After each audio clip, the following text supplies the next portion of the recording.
specifically and bringing underground scholars to UCLA. I was part, of that leadership amongst many of my peers, right? That work could not have been done without them. And I was also part of the prison education program at UCLA. So there's many opportunities at UCLA. I hope everyone considers UCLA as a place, to continue their education. So I was part of the prison education program with Breon Bain. And all those experiences were vital, right, to me going into grad school. So I went to grad school to UT Austin to pursue my master's in higher education leadership and policy. There, I worked with Project Males. I worked to mentor Black and Brown youth, right, from middle school and high school, and at their alternative learning centers. I also, using my network with the networks and my experience with the prison ed program, I helped start the Texas Prison Education Initiative, right? And I graduated in 2019. And for the past 2 years, I was working as an associate director of the prison ed program. And now, I just come back full circle to work to be the first director of the Broad Underground Scholars Program. So I'm happy to be here with y'all and talk about ways, the UC, specifically UCLA, is working to serve, former incarcerated and system impacted students. So happy to be here today and be a resource to y'all. Thank you. I don't remember. I realizing that you went to UT Austin and that so you work with Dr. Victor Sands. Yeah, Dr. Science. Yes, I did. Yeah, that's awesome. That's great. Mm-hmm. Yeah, definitely read up on his work. So that's pretty awesome. All right. And then we're going to turn it to Ariel. So you can go ahead and mute me if you want to. Oh my goodness. Well, first of all, I am so excited and so blessed to be in this space with every single one of you. I'm also excited learning more about you, Armando, those amazing background, amazing initiatives and everything that you've been doing. So hi, everybody. My name is Ariel. My pronouns are she, her, hers. I'm the program coordinator for CCCP, overseeing our partnerships with West Los Angeles College and LA Southwest College. So shout out to the folks that I see are here from there. I also transferred from Pasadena City College. And I was also a CCP scholar when I was at PCC, and I worked as a peer advisor, and I'm working back here as full-time staff. And then again, I'm just really, really excited to be here in this space. This is something that's really near and dear to my heart, and especially being able to present, being able to just continue on sharing resources and information, everything about this is just so important. So thank you. Thank you. And someone who's also been very key in our office to this work. So glad that she is here with us today. Sarah, please introduce yourself. Hi, everyone. My name is Sarah. I am the formerly incarcerated system impacted advisor for CCCP. I identify as system impacted myself. Some of the work I've done for the community that I'm really passionate about. I was a Beyond the Bars scholar this past year. I also work as a legal intern for Homeboy Industries, which does a lot of work for formerly incarcerated system impacted folks. And yeah, I'm really happy to be here today, learn from Armando, and share space with all of y'all. All right, and well, again, you already know who I am. I have both been briefly incarcerated, but I wouldn't really claim that identity, but definitely system impacted for sure. So with that, we're gonna get going, and I just really wanted to just share this, and Armando actually shared this with us last Tuesday night, how important it is to be utilizing the language that is empowering to our community. So, we just put up a few of those words here. Probably a lot of you already know these ones, but we wanted just to make sure that, as we are having these conversations, as we're trying to create community, as we're trying to affirm each other that this is the type of language that we, we'll want to use towards the different communities that we're talking about today. We also put the link and the QRC code. There's a lot more, actually. There's a lot. It's a great resource that Armando shared with us last Tuesday. So I just wanted to make sure that I want to share with you all, because I read through it the whole night. So thank you for sharing that with us, Armando. And then, so we're going to talk a little bit about just what's going on now in terms of opportunities that are making themselves available. Actually, I shouldn't say they're making themselves available, that people have fought and advocated for.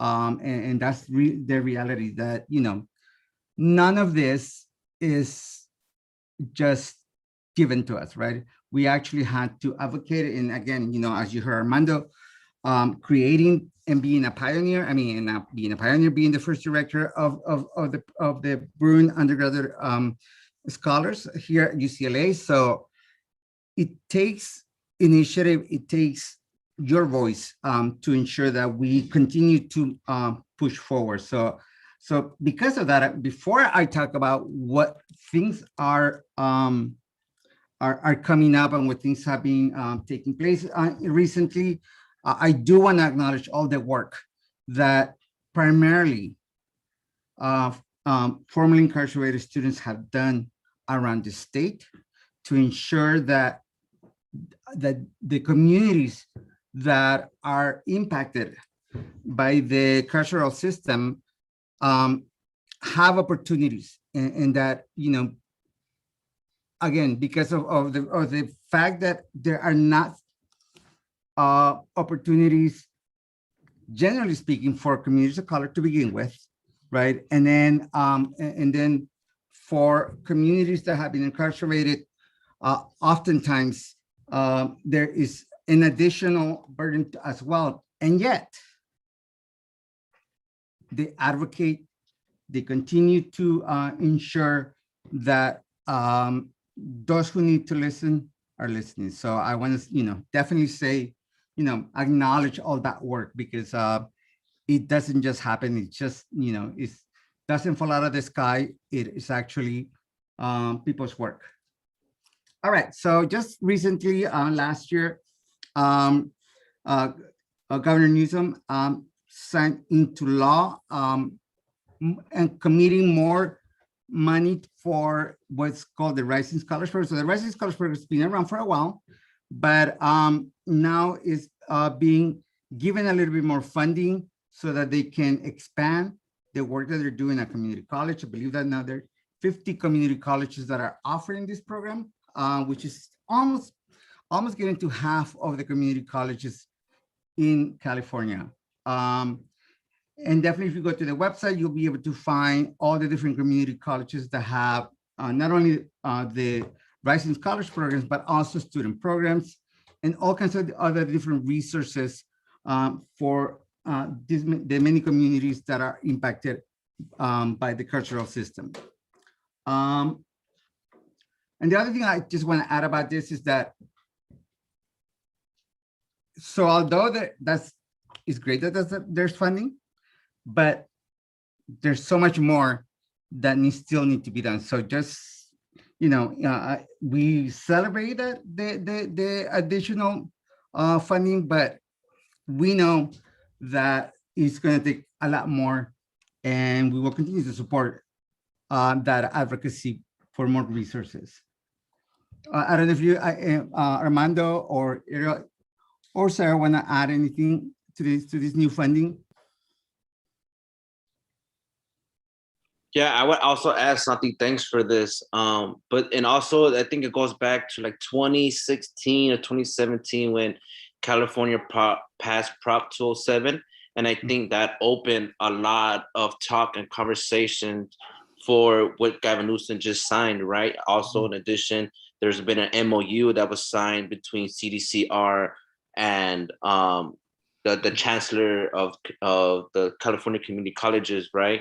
So Prop 57 is which allows incarcerated folks to earn milestone accomplishments, or just basically to be responsible for their own rehabilitation. So whatever educational opportunities or rehabilitative programs they could get involved with, they could use those credits that they earn and those program certificates, go to the parole board and request time off, right? And the way it was written in, so for every class completed, they get about 3 weeks off of their sentence, right? So students could get home a lot earlier. And I think that's what opened up a lot of opportunities and a lot of research to go in to say, like, a lot of incarcerated folks they don't have an abundance of access to higher education, but there is a lot of folks getting their AA degrees, right? And as we know, 95% of folks who are incarcerated are going to return home to be members in our community. We're going to see them in the markets, right? So it's more of a safety,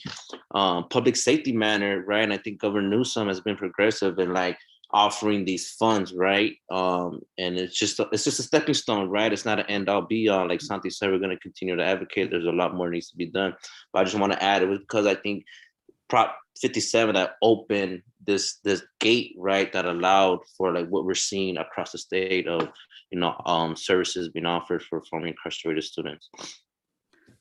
Yeah, and I think it's always like a pendulum swing, right? Because I remember like a long time ago, like don't even like in the 1900s, as I always usually say, that there were a lot of different programs around California, but then the Pell Grant was taken away, and then it's just crazy how but I'm glad that we're moving in the right direction again. So and so yes, there was funding for community colleges, but there was no additional funding that was allocated for universities, right? So so we celebrate that, but when we talk about transfer, it has to of course we also the universities and then the universities themselves, and it doesn't necessarily need to come from the state, but the universities themselves also need to allocate leverage monies.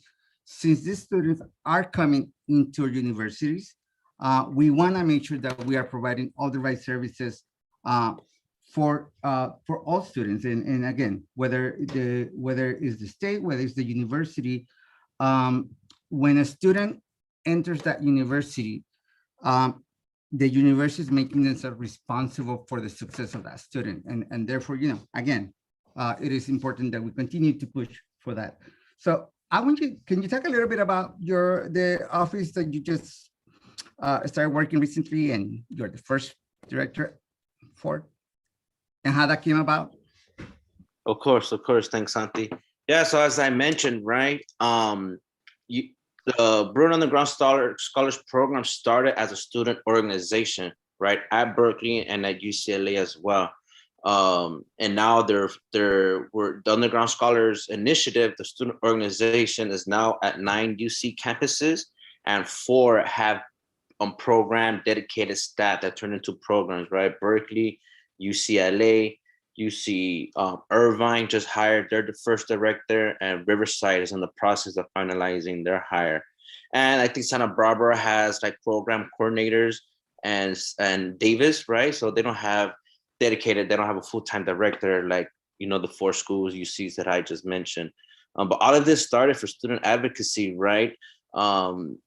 People, just the way people found themselves at Berkeley, at UCLA, we found ourselves in spaces with AAP and CPO, right? And we found like, okay, we kind of just found each other naturally, just the way that we carry ourselves, right? Maybe it could be the stereotypes that we perpetuate sometimes of how we look, right? But we ended up finding ourselves on campus and realizing like, look, we're here at UCLA. I think our first cohort members were about 10, 12 of us, and we would meet periodically. And I think, we take a lot of pride of being part of that domino effect, right? Because if it wasn't for us taking that initiative and reaching out to Berkeley and letting them know, like, we also have a student population here, right? We don't think it would have happened and trickled down to the rest of the UCs. Because it was, we had to show in the beginning that we were ready to program, that we had students that needed the support, right? Because that was at the time, Berkeley was still in the beginning stages of developing the structure. So we started off as ready. reform education, diminished education, and it was operating in a similar spirit to serve formerly incarcerated students.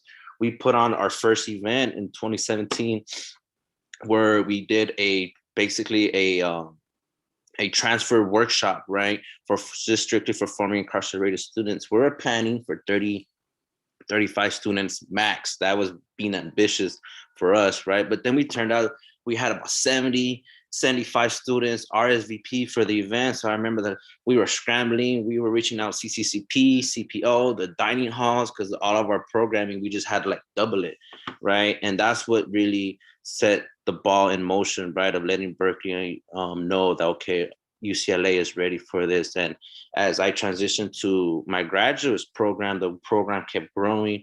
More students were being aware, just creating more awareness on campus. And community colleges just from up north all the way to San Diego, right? And it's the third year that the Burn Underground Scholars has been under the BRC, right? So like this past, and a lot of it has been in COVID, right? So there's definitely some challenges with everyone being virtual, right? And staying engaged, with students also taking their coursework virtually as well. But in the midst of all of that, we were able to secure the resources to hire me, right, as a full-time director, with under the BRC, and it's been amazing so far. I'm just very intentional about creating programs, you know what I mean, that are informed and responsive to. So I just ran a focus group with our members, right? As much as I'm an expert and part of the community, right? I come with that spirit of like, let's do this in community, right? I'm not gonna do anything without anyone that's part of the group. So we did a focus group, and I got a lot of information that came out of it and ideas that I already had, right? But just being a leader, a conscious leader, I'm just trying to have those affirmed by the community that I'm serving. So we have some definitely big ideas that are coming up, but definitely just doing, some simple programming to introduce the staff. The folks you see here on the screen, we're going to plan to do a meet and greet with alumni to see where they're at, right? Because some of our scholars have taken different paths, right? Some of them are still advocating, right? Some of them have gone to entrepreneurship. Some of them are outside of academia, right? So the different pathways that formerly incarcerated folks can take, right? And using this experience while you're at UCLA with this identity, there's a lot of doors that are opening. So definitely want to highlight the couple ideas that we have. And of course, we're gonna be rolling out our ambassadors program, right? Definitely want to continue building the CCCP, right? And we're using that to be intentional with our recruitment, right? Across the state, right? A lot of formerly incarcerated spaces a lot of the leadership are held by males, right? So we just want to be more intentional of recruiting more mujeres of color, putting them in positions of leadership, being intentional about our recruitment for Black students, right? Including LGBTQIA students in our recruitment, because we all know that these are communities that are impacted by incarceration, either first-handedly or being system impacted. But those are just like some of the ideas, but we're definitely recruit, right, and support, and we focus on, let me step back a little bit. We focus on 3 pillars: recruitment, retention, and advocacy. Kind of talked about the recruitment, right?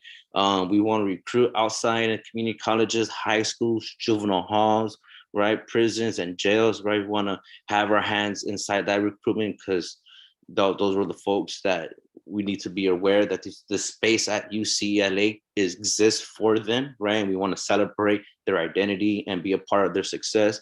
But we also focus on retention, right? Focusing on the students that are here. And given that there's no checkbox when you apply to the university that says you're formerly incarcerated, we have to do a lot of outreach within the UCLA community and spread that awareness to let folks know, right, that we are here, because there are folks that slip through the cracks. I think, are fortunate to be a part of the AAP CCCP community, but there are other students who are doing it on their own or feel like they're doing it on their own, and may not be aware of all the resources that exist. So I definitely want to recruit inside and focus on retention, holistic development, right? Professional development,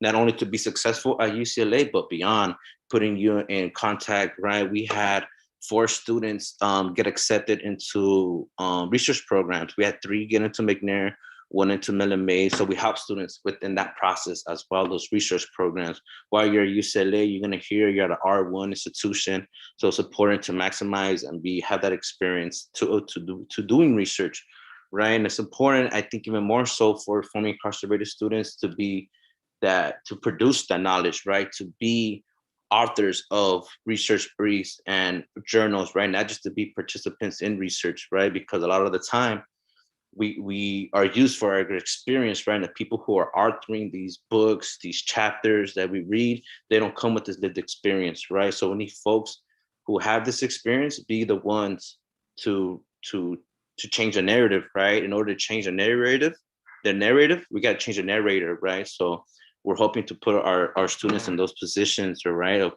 going to become PhD students and to build that pipeline.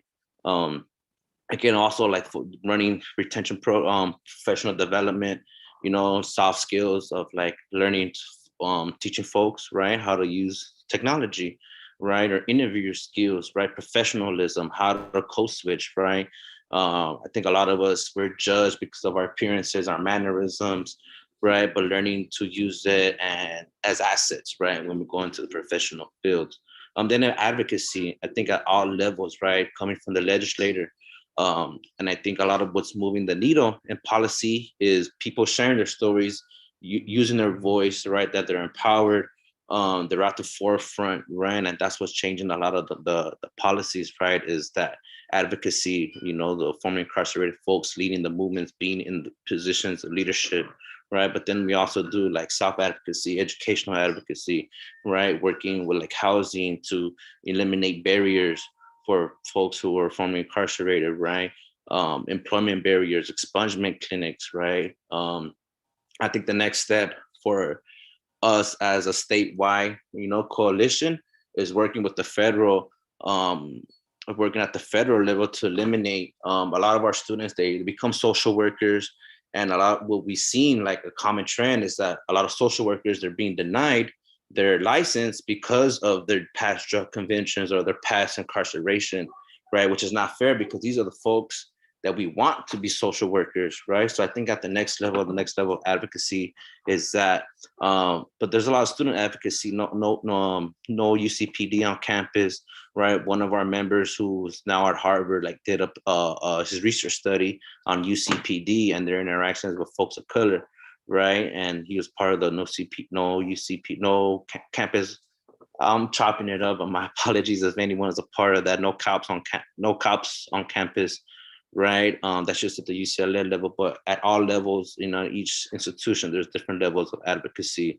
So we focus on those 3 pillars, right? And I think all of it are, we want to provide our students with leadership opportunities, right? So we employ these students, we have the funding, we get support from UCLA, not as much as we want to, right? We need to press them for more, but we get, funding from Berkeley because we got a large, one of the centers was, gracious enough to give us some funding. So we've been able to hire student staff, but we want to put students in positions of leadership to, take ownership of the certain projects that they're passionate about, and lead these efforts, right? Because they're the ones with this lived experience. And again, all of this is to prepare them for post-graduation. So when they go into the job market, they have this experience, whether it's for, getting directly into the field or going into graduate school. We need more folks that come with this background in leadership positions, to change the narrative.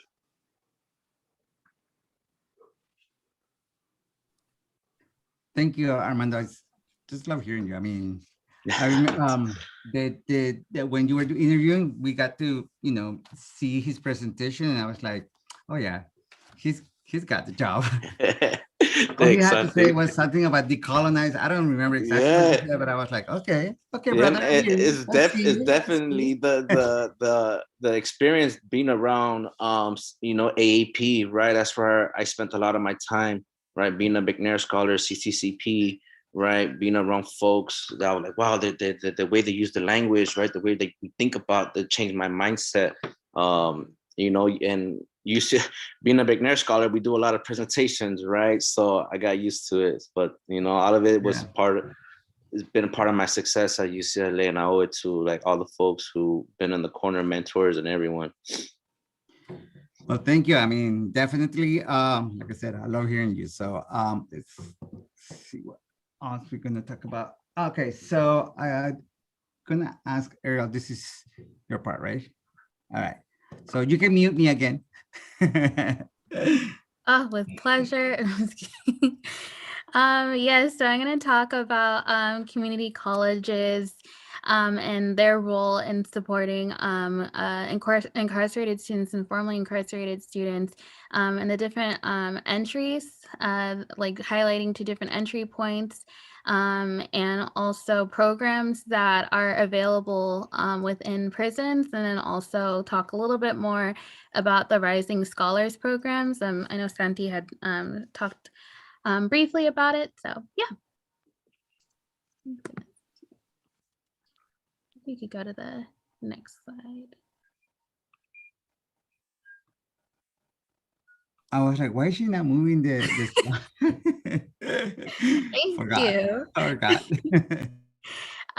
Okay, so we know that community colleges are open access, which means that anyone who has a high school diploma or equivalent is able to enroll into a community college. And also if you're over 18, regardless if you have a high school diploma or equivalent or not, you can also enroll in a community college. So there's, again, a few ways that incarcerated or formerly incarcerated students can enter the community college while incarcerated and after release. And we also understand that both of these pathways can come with their own positives and their own challenges as it pertains to community colleges. And so, for example, for those who entered community college while incarcerated, like I mentioned previously, there's some community colleges that offer instruction directly in prisons through face-to-face courses, and I'll talk about those a little bit later. And of course, this provides great access and also helps to contribute to the high numbers of incarcerated folks who we see obtaining associate's degrees, but there also might be disruptions in the pathways in order to obtain this. So for example, there's challenges with students who might move in different yards or prisons. There's challenges with the barriers to access to technology, the cost for textbooks, and everything like that. And we do know that right now officials are working on ways to kind of better alleviate those barriers. For example, having students focus on Golden 4 requirements for the CSUs and also completing major preparation and working towards ADTs that might have similar requirements to kind of alleviate for that disruption. But we also know that, as been mentioned by Santi, as by Armando, that there's definitely a very, very long way to go. But another great thing that the California community colleges have is financial assistance through the California College Promise program. So folks, as Santi mentioned a little bit earlier, folks are not who are incarcerated are not eligible for the Pell Grant due to that crime bill that was passed in 1994, but they are eligible to attend college for free through the College Promise program. And with the College Promise program comes other opportunities and advisement and everything, depending on the community college that the students are at. I think we could go to the next slide. Thank you. All right, so programs while incarcerated. So Governor Jerry Brown had approved SB or State Senate Bill 1391, also known as the Hancock Bill in 2014, which allowed community colleges to offer transferable full credit degree building face-to-face courses at 34 out of 35 of the state prisons. And these state prisons partner with local community colleges in order to provide this. And and community colleges received funding for students behind bars at the same level as the funding that was provided for students that are on campuses. And these graphs on the right-hand side show in 2014, enrollment in face-to-face courses began at 0, and it has grown to 4,443 in 2017. And I think it's somewhere in around 6,000 now. Don't quote me on that. But yeah, I believe that's where they're at right now. All right, the next one. All right, so as I had mentioned, there are some programs that are available for students while they're incarcerated. Some community colleges, again, do have partnerships with prisons. So we wanted to do a spotlight on a few of the closest community colleges to UCLA or in the local LA area that have programs face-to-face instruction in prisons. So Antelope Valley College is actually one of them. The person that's over that, I believe, is named Greg Borman. They operate with the California State Prison in LA County, and they offer an AA and transfer in communication studies. Chaffey College, I believe the person over that is named Rob Runquist and Roy Robles. They're operating in the California Institution for Women and also the California Institution for Men, and they offer an associate's in general business and also a second chance Pell Grant site, and also and Turning Point, which is a program within the prisons. Norco College operates in operates in the California Rehabilitation Center, and the person that's over that is Jessica Cobb, and they offer an associate's degree for transfer in sociology and an ADT in business administration. I think we could go to the next one. All right, so as Santi had mentioned a little bit earlier, there are Rising Scholars programs, and at the quote right here. So Rising Scholars programs are a network of California community colleges that service incarcerated and formerly incarcerated students by providing degree granting programs in correctional facilities and on-campus support for students who have experienced the criminal justice system. And so there are a few other on-campus programs that Santi had mentioned that are at the community colleges, whether it is through student initiatives or statewide initiatives. And I'll talk a little bit about those local highlights in the next slide. All right, so ELAC has a program on campus, and the programs are the Education Justice Scholars Program, and I'll put the link in the chat. Give me a second. Here you go. And so this program at ELAC offers assistance with college enrollment and services, guidance in applying for financial aid and scholarships, specialized academic counseling and tutoring, student peer mentorship, and also transfer preparation. Because another question that we beg is, okay, there is support, but also is there transfer support? Are students being told about the different guidelines for major preparation? Are they getting academic advisement with someone who is privy to supporting formerly incarcerated students or currently incarcerated students? And there's also student peer mentorship and access to the different community resources that are there and assistance with job readiness. And they also feature an addiction studies program.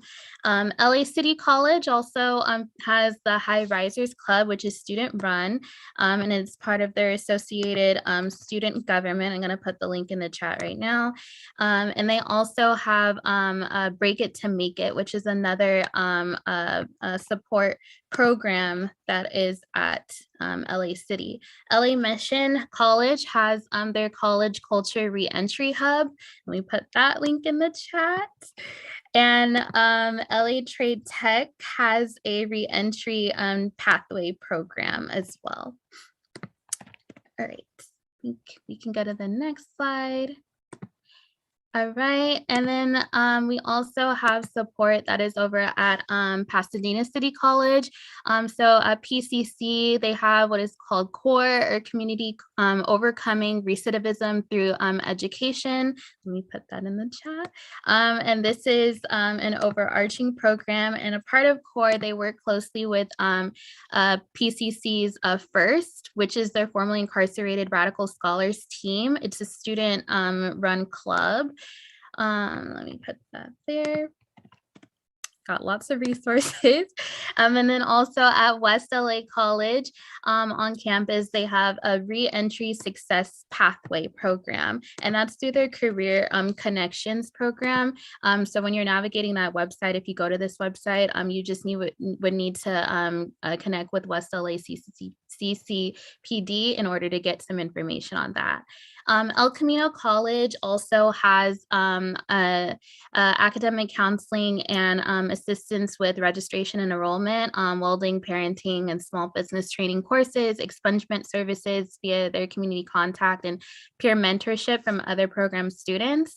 And they also provide basic needs referrals for housing and food and technology needs, and community partner referrals to Home Bio Industries, A New Way of Life, and ARC and Health Rate 360. And so I'm going to put that link in the chat as well. And I think right now, the amount of colleges and universities that provide the programs such as these, the ones that are like community college run or student run. I think previously it was about 10 or so community colleges that offer them, but I know that now we have upwards, or all of the 115, or sorry, a third of the state's 115 community colleges offer programs to support formerly incarcerated students. All right.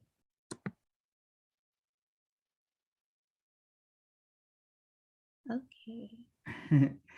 And I'm gonna ask Sarah if she wants to talk a little bit about just some of the programs. We're gonna talk a little bit about university programs and the connection between programs at the community college programs in prisons or jails, and then how they connect to universities, or how they don't connect to universities as well, because that happens too. So just looking at all the different things and ways in which we can, again, advocate for things to improve. So Sarah, do you want to, because I know you have been involved in a number of organizations at UCLA campus. Would you mind talking a little bit about some of those?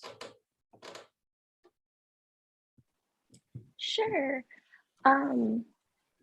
So in my experience, it seems that there are a lot of like educational transfer opportunities given on like the community college side of academia, and then also like on the university side, but there's a disparity that I've seen in working with like formerly incarcerated system impacted folks is that there's no bridge to get them from like one side to another. And so it really highlights like the inequities in our educational system, because it really highlights that like the support is there, but we need more to make sure that individuals like y'all and myself can get to these actual four-year institutions with as much support and guidance as possible.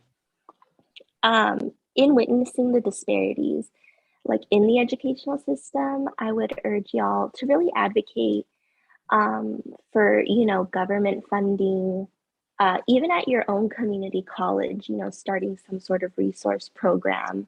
A little can go a long way with community and student organizers. Just because y'all and myself are like students right now doesn't mean that we're powerless. We're actually the most powerful bunch out there right now.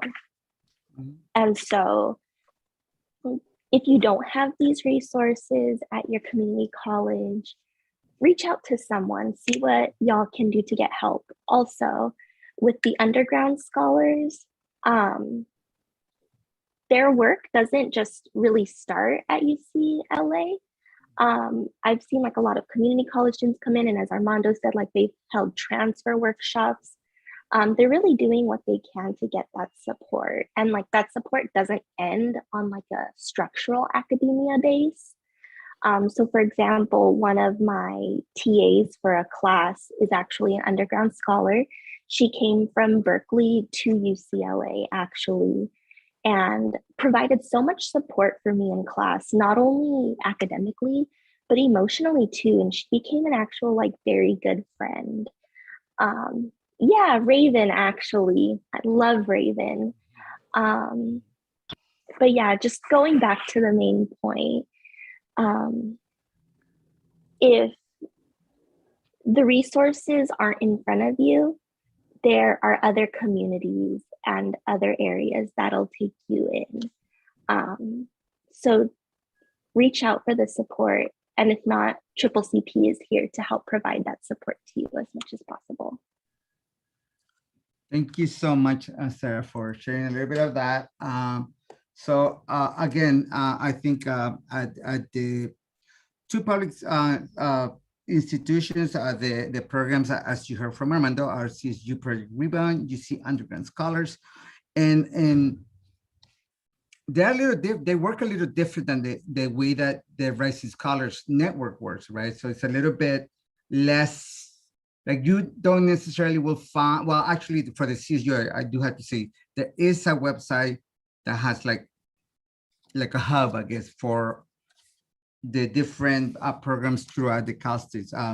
You see, I know that Armando is going to be the one that's going to create that website, and he's going to just, unite all the UCs. I think we also need that as well.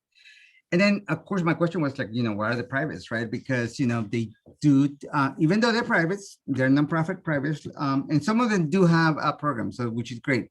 But, what we do know about the nonprofit private schools, just in terms of transfer period, is that they are the ones taking the least amount of transfer students from the sectors, from all the other sectors of higher ed. So, I always want to push the privates to do a little more, because they are receiving public funding. I mean, they are receiving, through the Pell Grants, through the Cal Grants, through all of that, they get money. So, they need to be also responsible to the community colleges as well. So, and I'm not saying it just because, that other school across town, and I'm just saying that because of that, but, and actually they do have I believe they do have an underground scholars program, right? USC, I think has a program. But anyways, definitely, again, this is another area I think, and because as a student, you deserve to have all the options available to you. There shouldn't be no option that is unavailable to you when you are doing now and completing a coursework that for anyone else would be available, right? So again, a question of equity, right? Well, I want to say this is Ariel.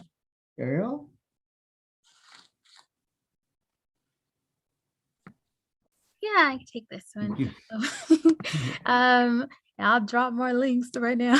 And here's another one. I think this is the Cal State information on Project Rebound.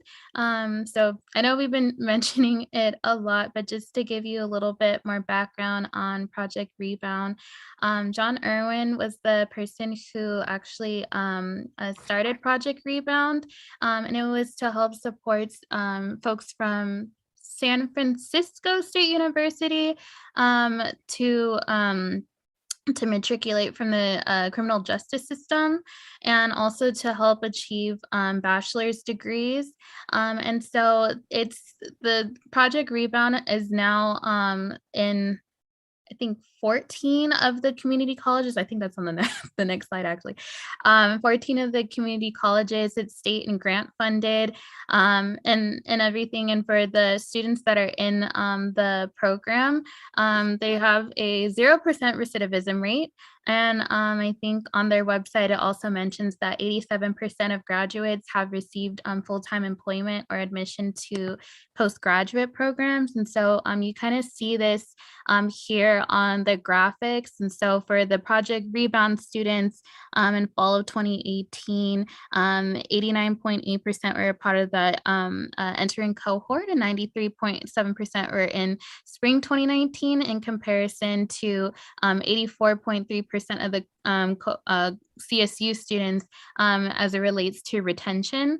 And then again, as I mentioned, for the recidivism rate, Project Rebound students from 2016 to 2020, there's a 0% recidivism rate in comparison to the rest of the state of California, which is at 50%.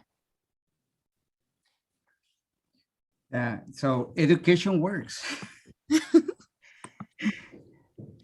Is when you feel that you have a purpose, you know, I mean, Paulo Freire said, right? Paulo Freire said, we don't need an occupation, we need a preoccupation, something that we're passionate about. So, and when you find that education speaks to you, you know, it just changes and transforms you. The right type of education. So thank you. Yeah, and so as I mentioned, Project Rebound is at 14 of the Cal State campuses right now. So hopefully it could get expanded to the other Cal State. I can't do math right now, so the rest of the 23 Cal State campuses. And I just kind of wanted to highlight. I guess now the name is Cal Poly Humboldt. Cal Poly Humboldt's Project Rebound program. So I think in a charge when looking at Project Rebound campuses, they want to make sure that students are provided with various different factors to ensure, again, retention and support in community. So they do offer admissions assistance. So students get information about admissions, the prereqs, because that's very important, and also degree programs that are available to them. And they also get an evaluation of their academic records as well. Financial aid assistance, so help with meals, with textbooks, with transportation, with housing, and all those things that are very important, especially for folks that might have just been released, who, let's say, might have had an apartment while they're incarcerated and they lost the apartment and now they don't have a house or housing or anything like that. So getting students connected with that, and then also legal services. And this is to help with like reduction and reclassification and expungement and employment discrimination that's listed on their website. And then also health, because we know that navigating prisons and jails and also coming out of that has a very strong impact on health psychologically and overall holistic health as well. And then also providing students with connection to tutors through their learning centers. And then also to, again, help with retention. So I'm going to put the links to all of these campuses, Project Rebound. You're going to get all kinds of links right now. All kinds of links, all of these resources, so y'all know about it.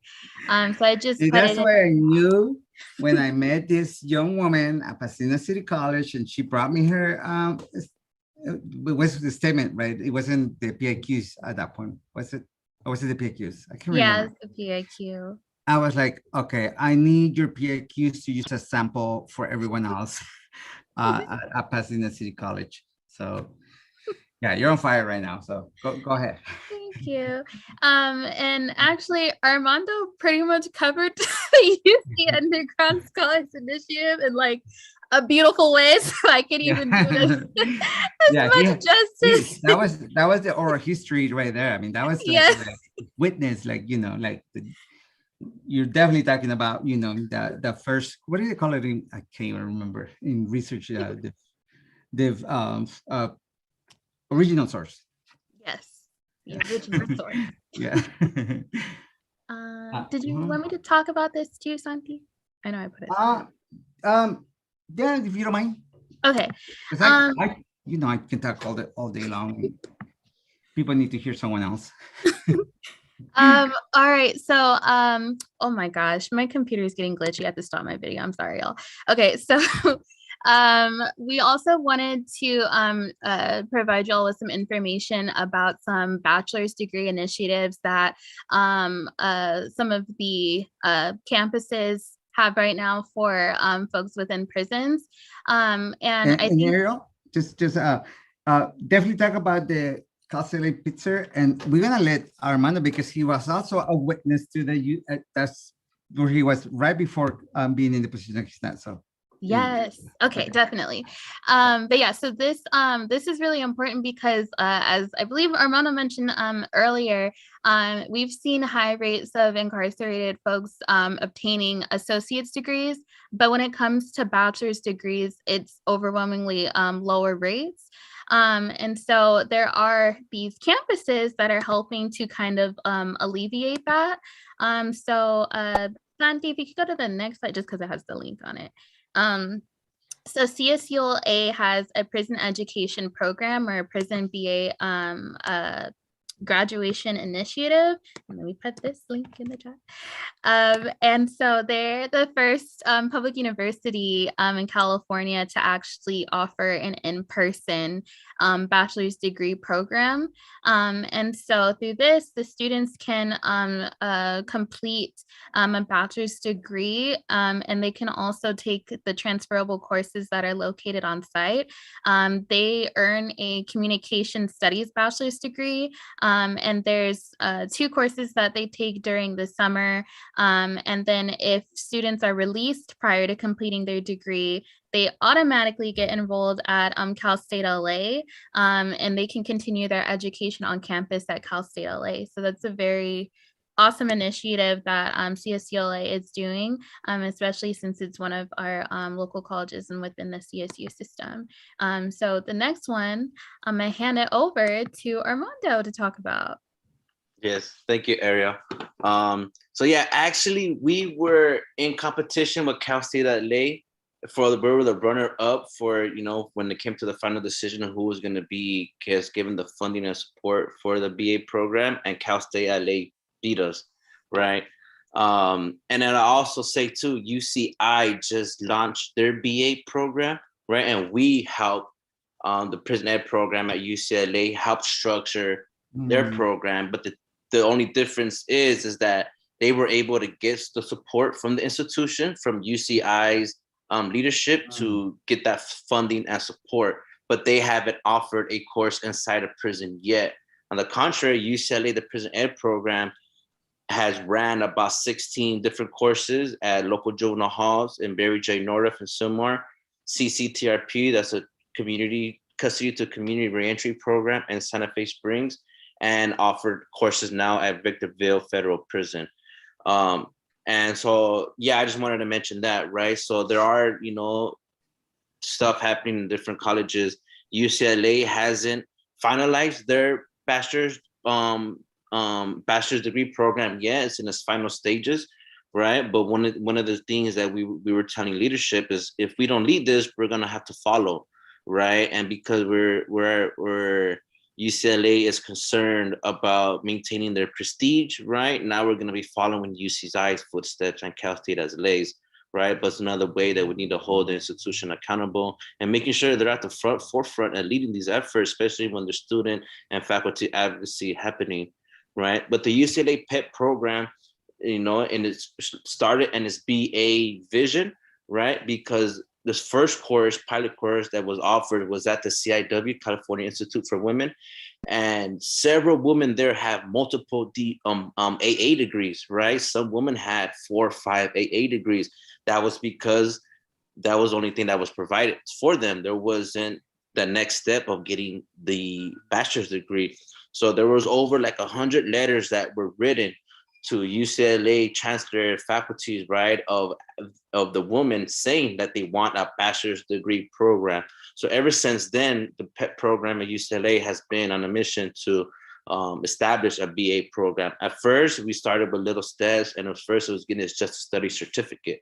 And that was in alignment with Prop 57, right? And the certificate is equivalent to a minor, right? So let me back up a little bit. So we have an agreement with UCLA's extension that allows incarcerated students to take, UCLA course catalog courses as long as they got permission from the professor, right? And I think our model is a little different because we take inside students. We take students on the outside that are UCLA students inside these correctional facilities at the juvenile halls, the state and federal institutions, right? So we have a unique model. So we're taking UCLA students inside and they're taking the same courses as incarcerated students. They're participating in projects together, right? And we try to replicate that college experience as much as possible. So in addition to offering courses, there are different programs that are being offered through the Prison Ed program.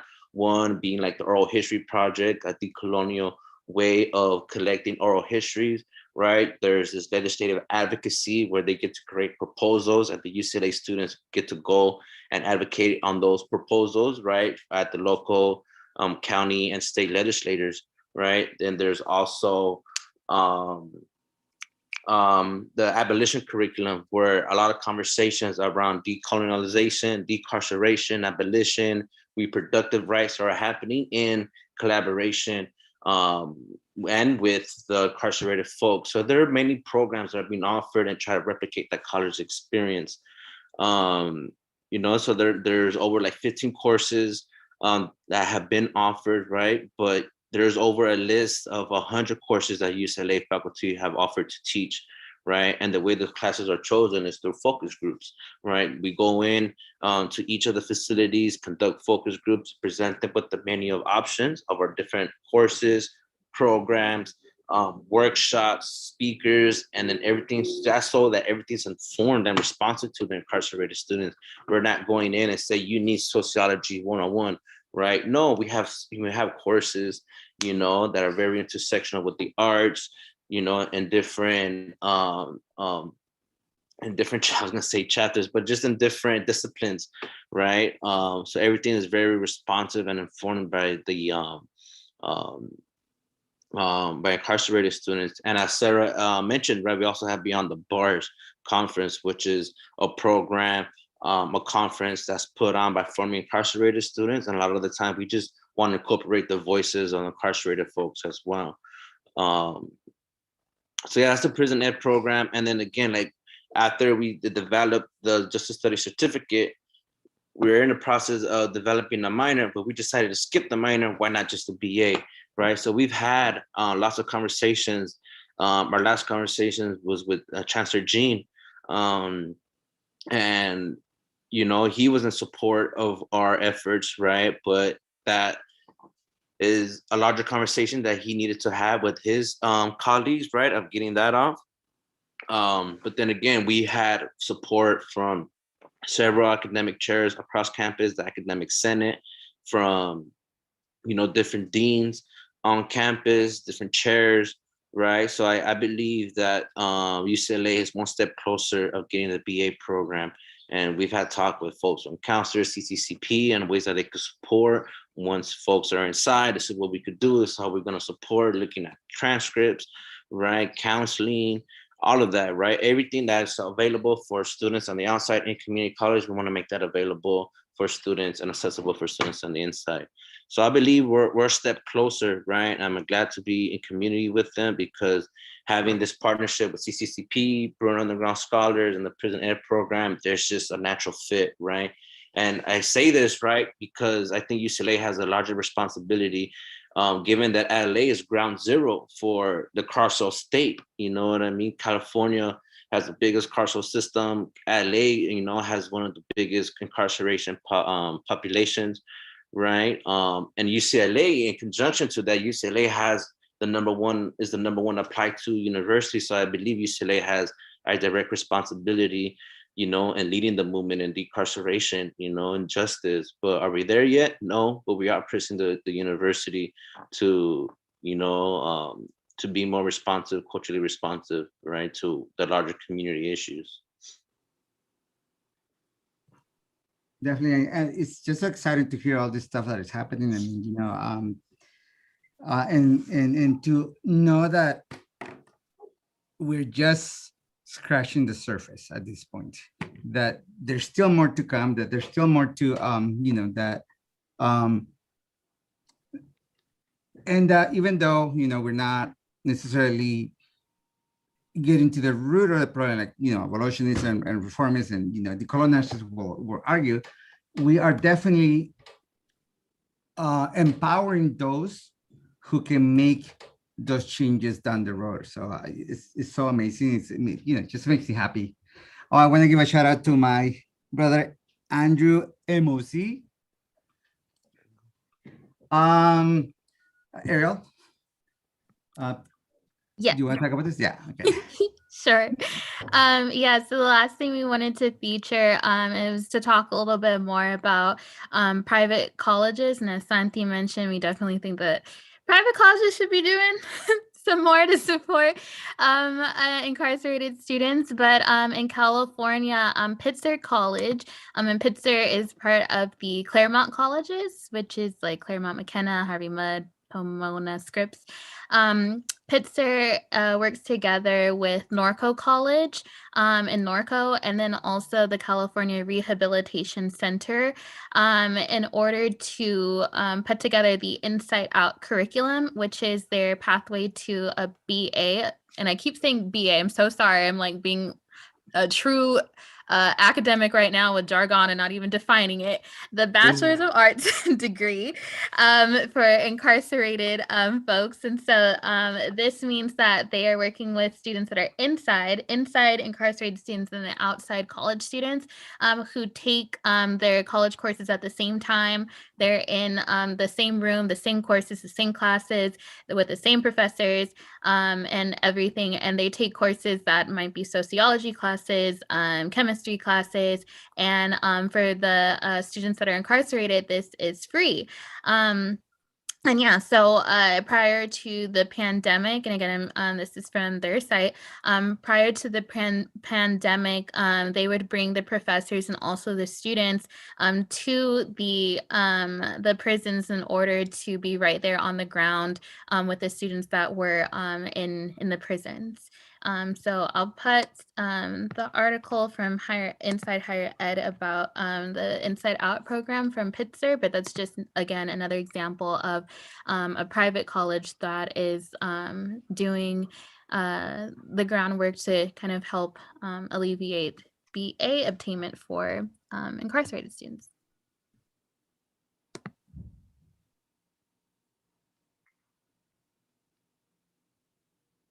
Santi, you're muted. I saw you, Ariel. You muted me again. I did. I'm kidding. Yeah, definitely.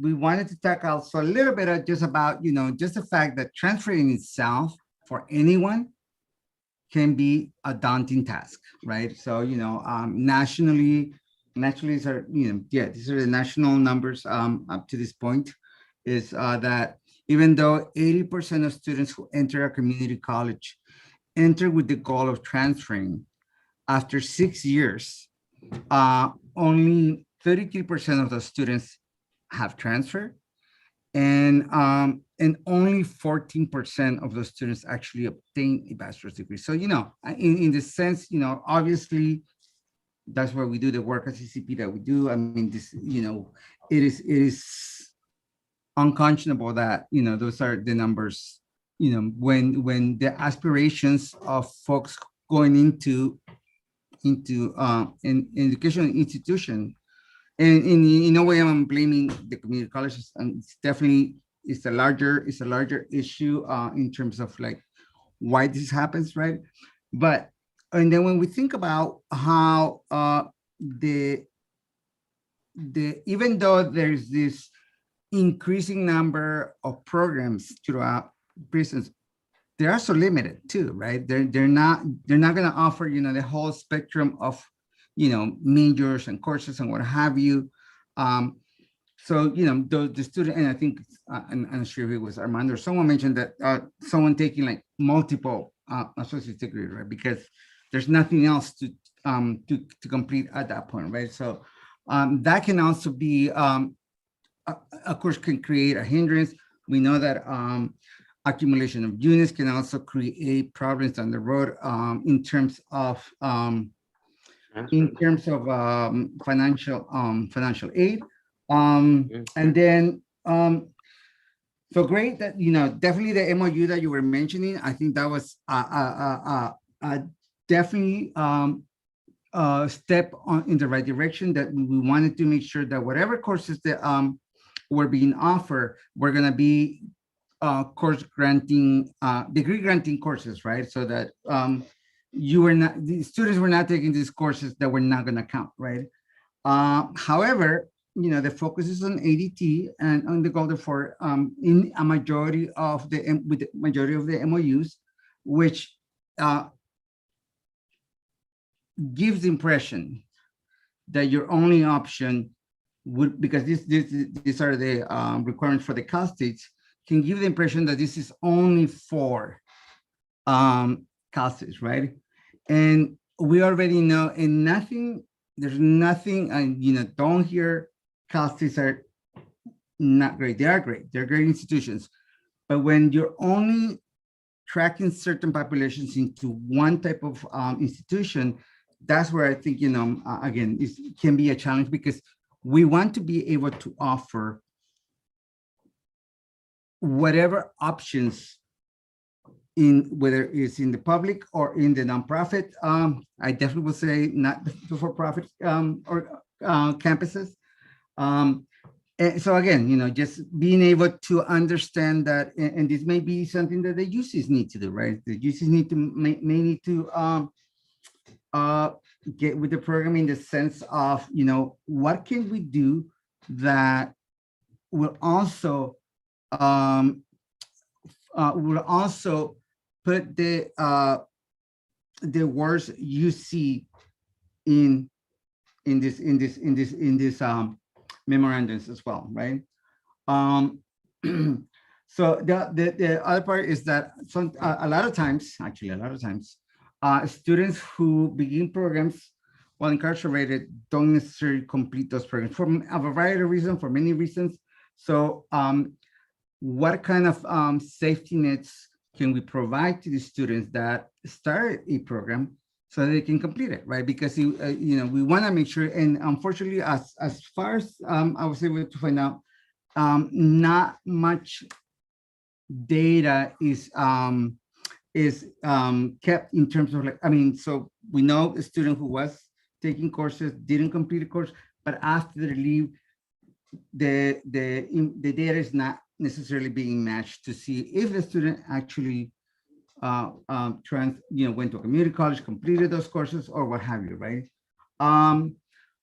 When a student enters through the community college and is being provided with, again, the resources, I think some of the things that we know in terms of that is important, again, because the transfer process is so complex, that it is really important that you're talking to the people who specialize on the transfer information.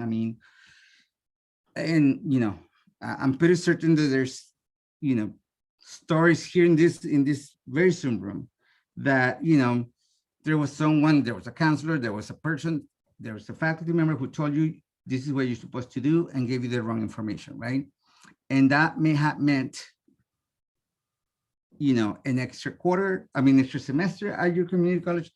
It may have meant an extra year. It may have meant I'm going to choose something different for me because I'm not going to spend 2-3 more years here trying to complete something different, right? We also know that it's important to develop the soft skills, I think, that Armando was talking about, right? And a lot of times the best way to develop those is by mentoring. And I think so the mentoring aspect of this is so important as well. And being able to understand how you ask for a recommendation if you're applying to a program that may be asking for that, right? How do you submit a resume if that program may be asking you for that? How do you develop a personal statement, which will be different from writing a paper, right? So all those different things are the things that I think, in a lot of ways, the recruitment programs are definitely working on. So, but again, it's information also that needs to be always updated, because I mean, counselors that have been at the community college for years sometimes will slip, right? So I mean, and again, I give props to the community college counselors, because they have, I mean, like for us, I only have to know UCLA, but for a community college counselor, they have to know 23 Cal States, 9 UC campuses, over 70 different private institutions. So again, that can be very daunting, right? And then for the programs that are at the universities, right? We have a responsibility as well to ensure that we are connecting with the programs at the community colleges, that we're connecting with the programs across our campuses, that we are being held responsible as well to ensure that that process of transferring is not only falling on the community college's shoulder, that is not only falling on students, formerly incarcerated students who already have number of things that they are doing as well, right? Of course, we will support the work that they're doing, but it should not be the responsibility of those who have, 20 other responsibilities to do to ensure that we are moving students from one institution to the next, and then they're graduating successfully afterwards, right?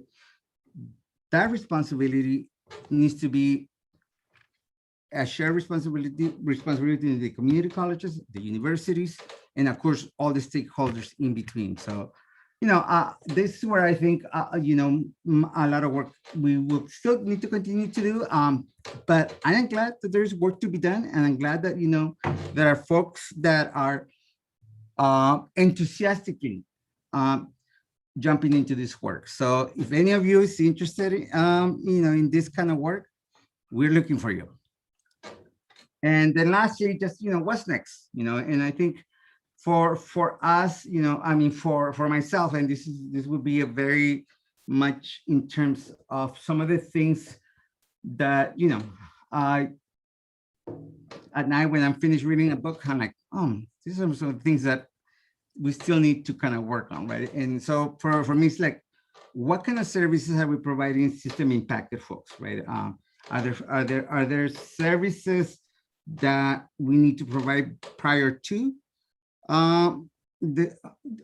during incarceration and after incarceration to system impacted folks, right? So I think that's something that is important as well, particularly when we talk about parenting students. And we know that, for example, a lot of times fathers are separated from their children while they're incarcerated, right? And doesn't necessarily, the conclusion shouldn't be this person is not trying to be a good father, right? But how can we ensure that after release, there is that connection as well? And again, all the kind of manhood stuff that we need to also unpack, right?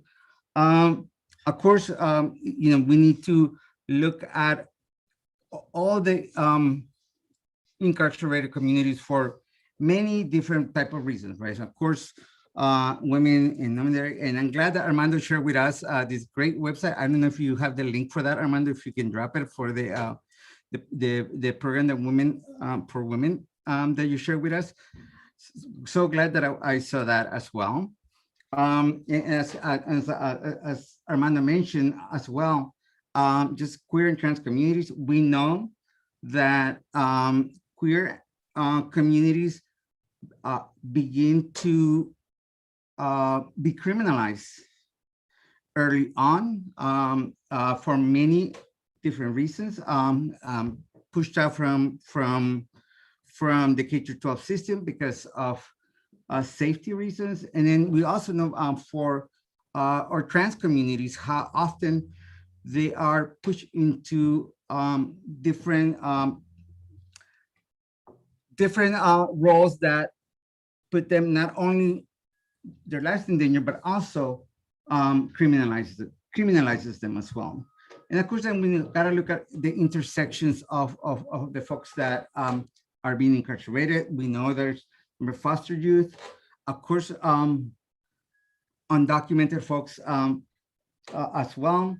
And then we also know that, mental health sometimes is one of the things that is not looked at first in talking about neurodiverse folks as well.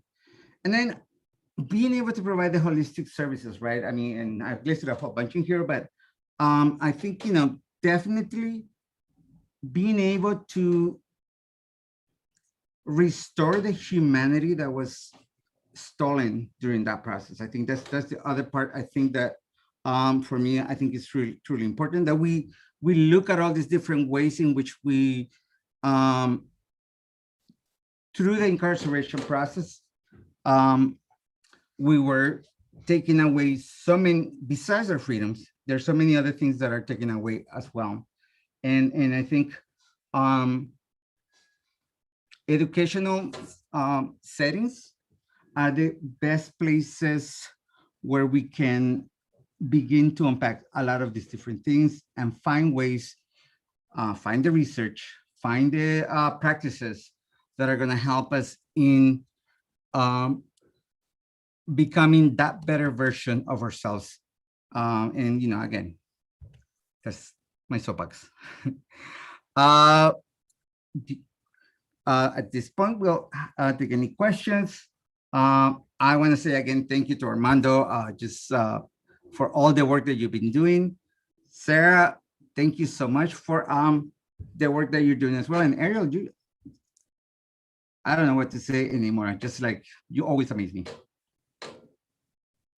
Can do nothing but thank you. Thank you, you too. And everyone else. Oh my God, this is awesome. All right, if you have any questions, please ask now, or if you don't, that's great. If you identify with any of these communities, we encourage you to continue coming to these activities. If you don't identify necessarily with these communities, we encourage you to be an ally and to advocate as well for education for all. So I'm gonna stop right there. I'm gonna have Ariel, you need to mute me, please. And then Ariel, Armando, and Sarah, if there's anything you wanna add, finish with, I'm gonna mute myself.